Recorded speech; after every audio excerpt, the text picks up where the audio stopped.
नमस्कार, मैं हूं आपके साथ खुशबू सिंह। स्वागत है आपका युग चरण में। चलिए शुरुआत करते हैं बुलेटिन की। एक दशक पहले मध्य प्रदेश में भर्ती परीक्षाओं को लेकर के व्यापक यानी व्यावसायिक परीक्षा मंडल घोटाले के खुलासे ने देश भर में सुर्खियां बटोर ली। तो अब उत्तर प्रदेश के विधानमंडल के दोनों सदनों में हुई भर्तियों को लेकर चौंकाने वाला खुलासा हुआ है।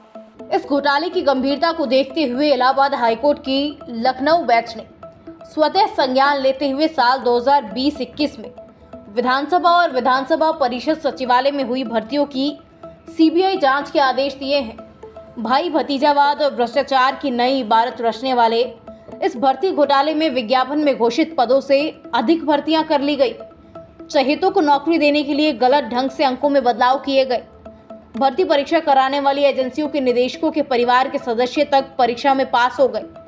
विधानसभा परिषद सचिवालय के अफसरों के शासन के कई अफसरों के परिजन नजदीकियों को नौकरी मिल गई, पर मेहनत करने वाले प्रतियोगी परीक्षाओं की तैयारी करने वाले युवा मायूस हो गए। ग्लेनमार्क फार्मा के शेयर में शुक्रवार 22 सितंबर को शुरुआती कारोबार में 6% से ज्यादा की गिरावट आई। एक दिन पहले ही खबर आई थी कि ग्लेनमार्क फार्मा की subsidiary company Glenmark life sciences में निरमा 75% हिस्सेदारी खरीदने जा रहा है।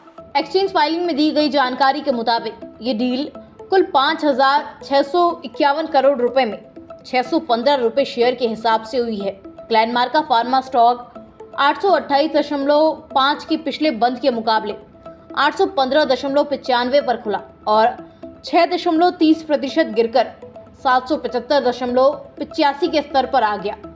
डील पूरी होने के बाद ग्लेनमार्क लाइफ साइंसेज में ग्लेनमार्क फार्मा की 7.84% हिस्सेदारी बचेगी। इस डील के जरिए कंपनी का अपना कर्ज चुकाना चाहती है।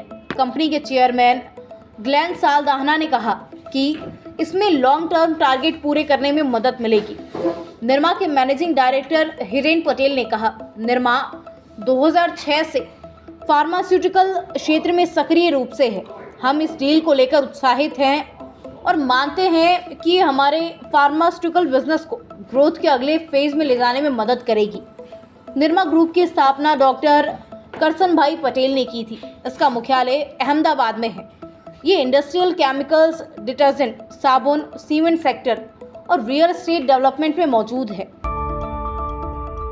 चीन ने अरुणाचल प्रदेश के 3 वुशु खिलाड़ियों के 19वें एशियन गेम्स में हिस्सा लेने के लिए देश में एंट्री पर रोक लगा दी है। भारत ने चीन के इस कदम का विरोध किया। भारत के विदेश मंत्रालय ने बयान जारी कर कहा, चीन के भारतीय नागरिकों के प्रति भेदभावपूर्ण व्यवहार को हम खारिज करते हैं। चीन की कार्यवाही एशियन गेम्स की भावना, इवेंट के नियमों का उल्लंघन है। उधर केंद्रीय मंत्री अनुराग ठाकुर ने एशियन गेम्स में शामिल होने के लिए अपना चीन का दौरा रद्द कर दिया है। उधर केंद्रीय मंत्री किरेन रिजिजू ने कहा कि मैं चीन के इस फैसले की निंदा करता हूं। अरुणाचल प्रदेश एक विवादित क्षेत्र नहीं है, बल्कि भारत का अभिन्न अंग है। चीन के इस कदम से राज्य की स्थिति में कोई बदलाव नहीं आएगा। चीन के इस कदम पर इंटरनेशनल ओलंपिक कमेटी को रोक लगानी चाहिए। मीडिया रिपोर्ट्स के मुताबिक अरुणाचल प्रदेश के 3 खिलाड़ियों को चीन के हांगझोउ शहर में 19वें एशियन गेम्स में 24 सितंबर को होने वाले वुशु गेम में हिस्सा लेना था। तीनों खिलाड़ियों के नाम नियमान वांगशु, ओनिल तेंगा और मेपुंग लामगू है। एशियन गेम्स 2023 की इवेंट कमेटी ने खेल में भाग लेने के लिए मंजूरी दे दी थी, लेकिन 2 एथलीट अपने एक्रेडिटेशन कार्ड डाउनलोड नहीं कर पाए, जो चीन में एंट्री के लिए वीजा के रूप में काम करता। तीसरे एथलीट को एक्रेडिटेशन कार्ड मिल गया था। बाद में चीन की ओर से उसे बताया गया कि वो हांगकांग से आगे यात्रा करने की अनुमति नहीं है। जयपुर नगर निगम हेरिटेज मेयर मुनेश गुजर और मंत्री प्रताप सिंह खाचरियावास के बीच विवाद में अब 14 साल के बच्चे की एंट्री हो गई है। मुनेश गुजर के बेटे दक्ष गुजर ने शुक्रवार को एक बयान जारी करके अपने माता पिता को फंसाने के लिए मंत्री प्रताप सिंह को जिम्मेदार बताया है।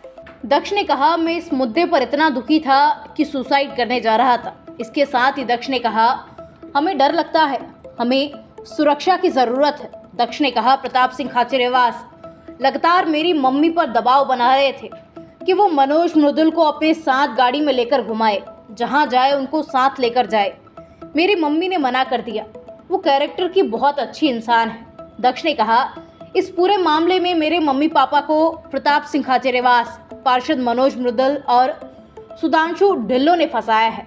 दक्ष ने इन तीनों के कोटा दौरे के कुछ फोटो भी दिखाए। दक्ष का आरोप है कि सुधांशु ढिल्लों की शिकायत पर ही मेरे पापा और मेरी मम्मी को फंसाया गया है। उन्होंने ही पार्षद मनोज को पिछले दिनों एक कार भी गिफ्ट की है। दरअसल पिछले महीने एसीबी ने रेड डालकर मुनीश गुर्जर के पति को रिश्वत मामले में पकड़ा था। इसके बाद उन्हें जेल जाना पड़ा था। वहीं सरकार ने भी मुनीश गुर्जर को इस मामले में पद से निलंबित कर दिया था। भारत ने यूएनएससी में एक बार फिर से बदलाव की मांग उठाई है। गुरुवार को G4 देश भारत, जापान, ब्राजील और जर्मनी में यूएन जनरल असेंबली के 78वें सेशन के बीच एक मीटिंग की। इसमें चारों देशों ने यूएनएससी में जरूरी बदलाव को लेकर की चर्चा की। संगठन में भारत की परमानेंट मेंबरशिप का तुर्की और पुर्तगाल ने समर्थन किया है। G4 देशों की बैठक के दौरान सभी देशों के मंत्रियों ने इस बात पर जोर दिया कि यूएनएससी में सभी देशों की भागीदारी और खतरा है। सभी देशों के बीच इस बात को लेकर सहमति बनी कि संगठन कई वैश्विक मुद्दों पर समय से एक्शन नहीं ले पाता है। इस चुनौती से निपटने के लिए यूएनएससी में बदलाव बेहद जरूरी है। भारत ने यूएनएससी के रूस यूक्रेन जंग का समाधान निकालने में विफल रहने के मुद्दे को भी उठाया। G4 भारत, जर्मनी, जापान और ब्राजील को मिलाकर बना हुआ है। इन देशों का मुख्य उद्देश्य यूएनएससी में परमानेंट मेंबरशिप है। इसके लिए ये एक दूसरे का समर्थन करते रहते हैं। भारत ने कहा, यूएनएससी के सामने सबसे बड़े दो सवाल हैं। पहला सवाल, क्या उसके पास इस वक्त रूस यूक्रेन जंग का कोई हल है जिस पर सभी देश सहमत हो? दूसरा सवाल, अगर हल नहीं है तो यूएन के 6 अहम अंगों में से एक और मूल तौर पर अंतर्राष्ट्रीय लेवल पर शांति बनाने के लिए जिम्मेदार होने के नाते यूएनएससी जंग रोकने में अब तक विफल क्यों रहा है?